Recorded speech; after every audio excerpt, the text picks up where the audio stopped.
السلام علیکم. میں پہلے تو جب آیا ہوں ہال میں تو سب سے امپورٹنٹ چیز مجھے لگی ہے وہ یہ کہ یہاں میرا خیال ہے، ویسے تو سورہ صاحبہ زیادہ بہتر بتا سکتی ہیں کہ اس کی سیٹنگ کیپیسٹی کتنی ہے، لیکن میرا خیال ہے کہ 300-400 تو ہوگی، تو 100 لوگ بھی نہیں ہیں اس وقت یہاں بیٹھے ہوئے. ہم جس موضوع پہ بات کر رہے ہیں وہ موضوع جو ہے وہ اس نفری سے پتہ چل جاتا ہے کہ اس میں انٹرسٹ کتنا ہے پاکستانیوں کا اس وقت. اور پوری دنیا میں جہاں جہاں پر بھی آزادی کی لوگ جنگ لڑ رہے ہیں، یا جہاں جہاں پہ بھی حریت ہو رہی ہے، جہاں جہاں پہ بھی لوگ اپنے حقوق کے لیے آواز اٹھا رہے ہیں، ان میں ایک علاقہ جو ہے وہ کشمیر کا بھی ہے. یہ ڈسپیوٹڈ ٹیریٹری ہے. یہ انڈیا اس کو اپنے حساب سے اون کرنے کی کوشش کرتا ہے، ہم اپنے حساب سے اون کرنے کی کوشش کرتے ہیں.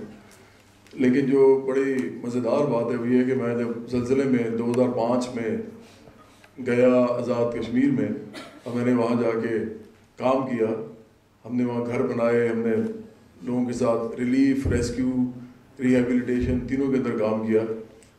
تو مجھے پتہ ہی چلا کہ وہاں جب مجھے لوگ ملتے تھے، اور وہ بڑے انوسینٹ بڑے پیارے لوگ تھے، لیکن وہ مجھے کہتے تھے اچھا یار بہت اچھی بات ہے جواد بھائی آپ پاکستان سے آئے ہیں. تو آزاد کشمیر بھی اپنے آپ کو پاکستان کا ایسا نہیں سمجھتا. یہ وہ ریئلٹی ہے جو آپ کو پتہ ہونی چاہیے. وہ اپنے آپ کو کشمیری سمجھتے ہیں. تو اگر تو ہم پاکستان میں بیٹھ کے یہ سمجھتے ہیں کہ کشمیر جو انڈیا میں ہے اس وقت، مطلب اگر آپ وہاں پہ بھی کشمیر کی جو بڑی یونیورسٹیز ہیں، وہاں جو نوجوان ہیں، اسٹوڈنٹس ہیں، اگر آپ ان سے پوچھیں کہ وہ کیا کرنا چاہتے ہیں، پڑھے لکھے جس طرح آپ لوگ ہیں، تو آپ کو حیرانی ہوگی کہ وہ کسی کے ساتھ بھی نہیں جانا چاہتے، وہ خود مختار ہونا چاہتے ہیں. اور آزاد کشمیر کی بھی اپنی پارلیمنٹ ہے، اپنے ان کے صدر ہیں، اپنے ان کا سارا اسٹرکچر ہے. تو میں تھوڑا سا جس بات پہ تھوڑا سا حیران ہوتا ہوں ہمیشہ، سوائے اس کے کہ جغرافیکل ہمارا جو جہاں پہ ہم سچویٹڈ ہیں، کشمیر اس میں ایک امپورٹنٹ ایریا ہے، کیونکہ ہمارے پانی تک جو ہے وہ وہاں سے آتے ہیں. تو آف کورس ہمارا تو پانی کو بند کر دے تو ہم کیا کر سکتے ہیں. تو یہ ایسی چیزیں ہوتی ہیں، اس میں ریاست کو بہت زیادہ غور طلب اس کے لیے چیزیں ہوتی ہیں، اس کو دیکھنا پڑتا ہے، انٹروین بھی کرنا پڑتا ہے. لیکن جہاں تک بات ہے ہیومن رائٹس کی، تو میں صرف یہ پوچھنا چاہوں گا کہ پاکستان کے اندر ہیومن رائٹ میں سب سے پہلا رائٹ تو جینے کا رائٹ ہوتا ہے. پاکستان میں 4 صوبے ہیں آپ کے، تو 5واں بھی ہے. تو اس کے اندر جو منیمم ویج ہے آپ کو پتہ ہے کتنی ہے؟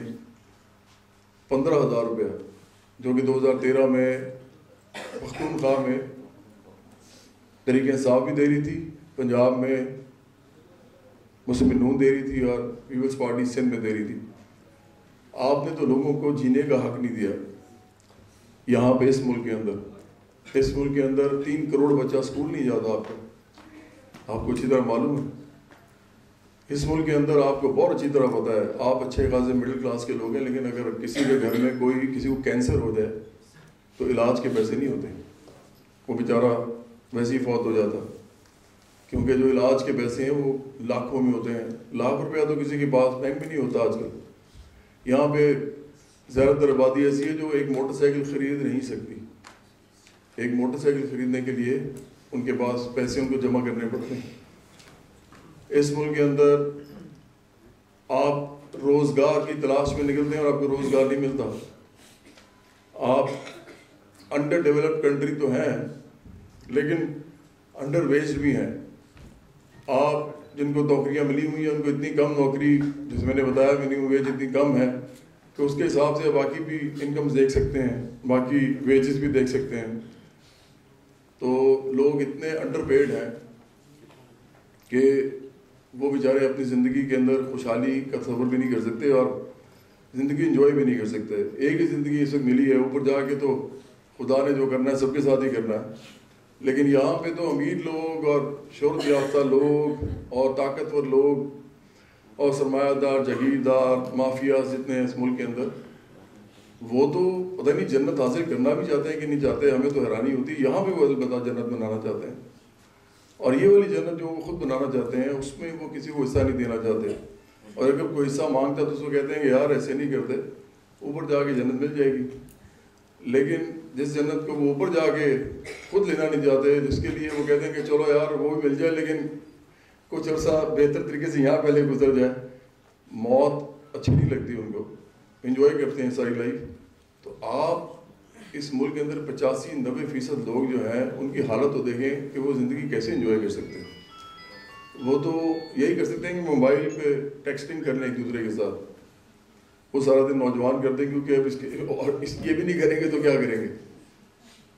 آپ کو پتہ ہے جب آپ نکلیں گے یونیورسٹی سے باہر، کالج سے باہر، تو آپ کو نوکریاں تک نہیں ملیں گی اس ملک کے اندر اس وقت، اور نوکری ملے گی تو اتنے تھوڑے پیسوں میں ملے گی، آپ پریشان ہو جائیں گے۔ میں انجینئرنگ یونیورسٹی لاہور سے پڑھا ہوں، وہاں پہ جب میں پڑھتا تھا تو بہت ہمیں کہا جاتا تھا ڈاکٹرز، انجینئرز، اور میرے والد صاحب پروفیسر تھے، میری والدہ صاحب بھی پروفیسر تھیں، اور وہ ہمیں کہتے تھے کہ ڈاکٹرز انجینئرز جو ہے نا وہ زیادہ بننا ہے آپ لوگوں نے۔ تو میں بھی انجینئر بنا، میرا ایک بھائی بھی آرکیٹیکٹ بنا UT سے ہی، میرا ایک بھائی ڈاکٹر بنا، لیکن ہمیں یہ پتہ چلا کہ یہ تو جب ہم باہر نکلے کہ جو انجینئر اور ڈاکٹر جو ہے وہ اس کی تو کوئی حیثیت ہی نہیں ہے اس ملک کے اندر، وہ تو بیچارہ ایسے جیسے باقی سب لوگ ہیں، لیکن وہ پھر بھی اچھا زمانہ تھا۔ میں آپ کو آج کی بات بتاتا ہوں، UT لاہور سے ایک لڑکا ہے، وہ فیصل آباد میں گیا ایک صنعت کار کے پاس، تو میرے دوست کے آگے سے دوست تھے، تو میں ان کے پاس اسپیشلی نہیں گیا تھا، ایسی بات چیت ہوگی، میں صنعت کاروں سے زیادہ تعلقات نہیں رکھتا، جگیرداروں کے ساتھ بھی نہیں رکھتا، صرف ہاتھ ملاتا ہوں، میں ان کی انسان کے طور پہ عزت کرتا ہوں، لیکن میں نہیں سمجھتا کہ ان کے ساتھ زیادہ روابط رکھنی چاہیے، کیونکہ یہی 1% طبقہ ہے جس نے اس ملک کو لوٹا ہے، اور یہ سب پارٹیز میں موجود ہے۔ تو میں جب وہاں گیا تو میں نے ان سے پوچھا، بات ہو رہی تھی کہ آپ کے پاس انجینئرس کام کرتے ہیں، انہوں نے کہا ہاں ابھی 25,000 روپے ہم نے آفر کیا تھا UT لاہور کے ایک انجینئر کو، اور میں آپ بلیو کریں میں حیران ہو گیا، میرے آنکھوں میں آنسو آ گئے۔ میں نے سوچا کہ ایک انسان جن یونیورسٹی لاہور سے انجینئر بن کے نکلے گا اور اس کو فیصل آباد میں جاب ملے گی اور وہ بھی 25,000 روپے کی، تو وہ کیسے کرے گا؟ تو میں نے ان سے پوچھا آپ نے اس کو رکھ لیا؟ انہوں نے کہا نہیں، اس نے انکار کر دیا۔ اب مجھے نہیں معلوم وہ کیا کر رہا ہوگا اس کو لڑکا۔ آپ سب جب نکلیں گے زندگی کی دوڑ میں جائیں گے، آپ کو پتہ چلے گا کہ یہ جو بڑے بڑے آپ کو خیالات بتائے جاتے ہیں جو کہ بڑے زبردست خیالات ہیں، اور وہ ہونے بھی چاہیے، ہمیں تو دنیا کو پوری ٹھیک کرنے کے خیالات بھی ہونے چاہیے، ہمارے اندر اس پوری دنیا کو بارڈر لیس ورلڈ بنانے کے بھی خیالات ہونے چاہیے۔ ہمیں یہ بھی کہنا چاہیے کہ اس دنیا میں ہم وہ کردار ادا کریں گے، کوئی بچہ بھوکا نہیں سوئے گا رات کو، یہ بھی ہونے چاہیے۔ ہم تمام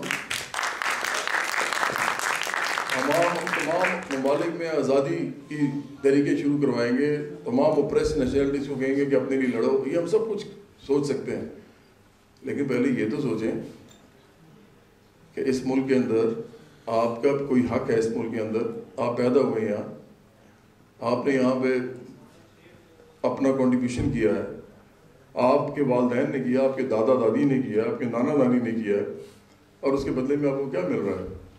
تو پہلے یہ تو سوچیں کہ آپ کو اپنے لیے کیا کرنا ہے، اپنے لیے تو پہلے کچھ کر لیجیے۔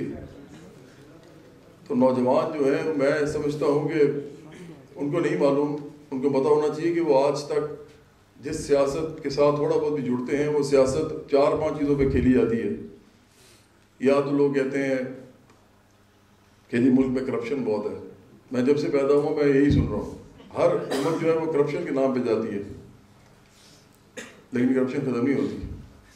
اس کے بعد دوسرے نمبر پہ کوئی کہتا ہے جی دھاندلی ہوئی، بھٹو صاحب کے زمانے بھی کہتے تھے کہ دھاندلی ہوئی، اس کے بعد بے نظیر صاحب آئی، اس بھی مسلم نون نے کہا دھاندلی ہوئی، پھر مسلم نواز شریف صاحب کی گورنمنٹ آئی، انہوں نے بھی کہا کہ دھاندلی ہوئی، مشرف صاحب آئے، ان کے بعد حوالے سے بھی یہی باتیں گردش کرتی رہی قوم میں کہ دھاندلی ہوئی۔ تو یہ دوسرا معاملہ ہے جس پہ سیاست ہوتی ہے۔ تیسرا معاملہ ہے اسلام، لوگ اسلام کو ہر طریقے سے یوز کرتے ہیں۔ یہاں پہ 95% مسلمانوں کا ملک، جس میں بریلوی بھی ہیں، دیوبندی بھی ہیں، شیعہ بھی ہیں، سنی بھی ہیں، آخانی بھی ہیں، اہل حدیث بھی ہیں، مختلف قسم کے لوگ ہیں۔ پھر انٹرپریٹیشن بہت ساری ہیں، مولانا مودودی صاحب اپنی انٹرپریٹیشن کرتے ہیں، جاوید غامدی صاحب اپنی کرتے ہیں، ریاست کے حوالے سے میں بات کر رہا ہوں یا گورننس کے حوالے سے بات کر رہا ہوں۔ اس کے بعد پرویز صاحب اپنی کرتے ہیں، مختلف قسم کے علماء ہیں جو اپنی اپنی انٹرپریٹیشنز کرتے ہیں۔ تو کیا وہ کوئی بھی اگر کسی کو کوئی انٹرپریٹیشن اچھی لگ جائے اور وہ سمجھے کہ یہ ٹھیک ہے، تو کیا اس میں سیاست کرنا ٹھیک ہے؟ جس دن وہ سیاست کریں گے آپ، دوسرا اپنی سیاسی جماعت بنائے گا، تیسرا اپنی بنائے گا، چوتھی. اور آپ کو پتا ہے مذہب ایک ایسی چیز ہوتی ہے کہ جب سیاست میں آ جائے تو پھر یہ صرف اور صرف ڈویژن کی طرف جاتی ہے. لوگ ڈیوائڈ ہوتے ہیں، شیعہ اپنی جماعت بناتے ہیں، سنی اپنی بناتے ہیں، بریلوی اپنی بناتے ہیں، دیوبندی اپنی بناتے ہیں. یہ آپ دیکھ رہے ہیں آج کل ہو رہا ہے. تو اسلام پہ بھی سیاست ہوئی. ابھی تو آپ کے جو پرائم منسٹر صاحب ہیں انہوں نے بھی بہت یوز کیا اسلام کو، جبکہ ان کی اپنی زندگی جو ہے وہ بالکل بھی اسلامی نہیں ہے. ذاتی زندگی ساری عمر جس طرح گزارتے رہے ہیں، لیکن انہوں نے اسلام یوز کیا. آج بھی جو کہتے ہیں وہ ان کے بچے جو ہیں وہ خرب پتی ہیں، رہتے ہیں انگلینڈ میں ہیں.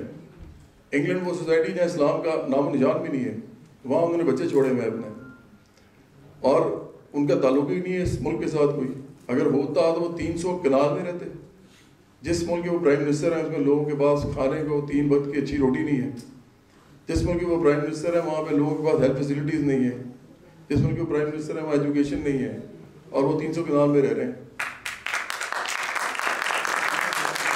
اور وہ بات کرتے ہیں اسلامی ریاست کی، مدینہ کی ریاست کی. مدینہ کی ریاست میں حضرت ابوبکر صدیق رضی اللہ عنہ نے جب خلافت سنبھالی تو انہوں نے سب سے پہلا کام یہ کیا کہ انہوں نے کہا کہ میری جائیداد جو ہے وہ بیت المال میں جمع کرا دی جائے. اور انہوں نے اپنی جو اجرت مقرر کی وہ مدینہ کے مزدور کی اجرت تھی. تو آپ ریاست مدینہ کی بات کرتے ہیں، ہم تو نہیں کرتے کیونکہ ہم تو ایسا بن نہیں سکتے، لیکن آپ تو کرتے ہیں. تو یہ سب لوگ اصل میں جس چیز پہ سیاست نہیں کرتے اس پہ ہونی ضروری ہے. وہ میں آپ کو بتانے آیا ہوں آج.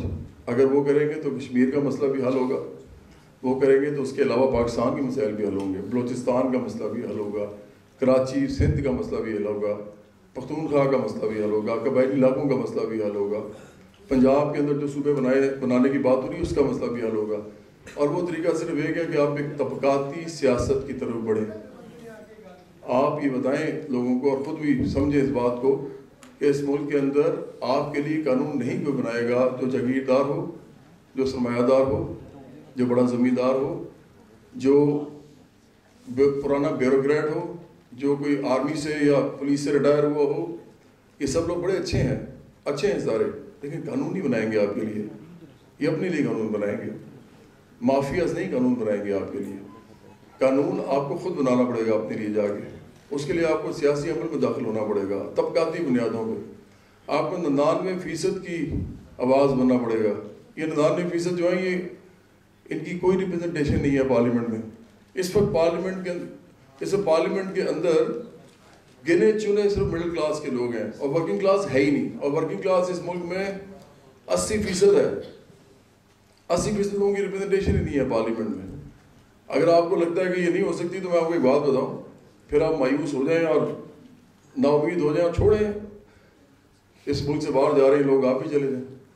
لیکن آپ کو ایک بات بتاتا ہوں کہ جس ملک کے اندر ہمارے پرائم منسٹر صاحب کے بچے رہتے ہیں وہاں بڑی بڑی یونیورسٹیز میں پڑھ رہے ہیں، کالجز میں.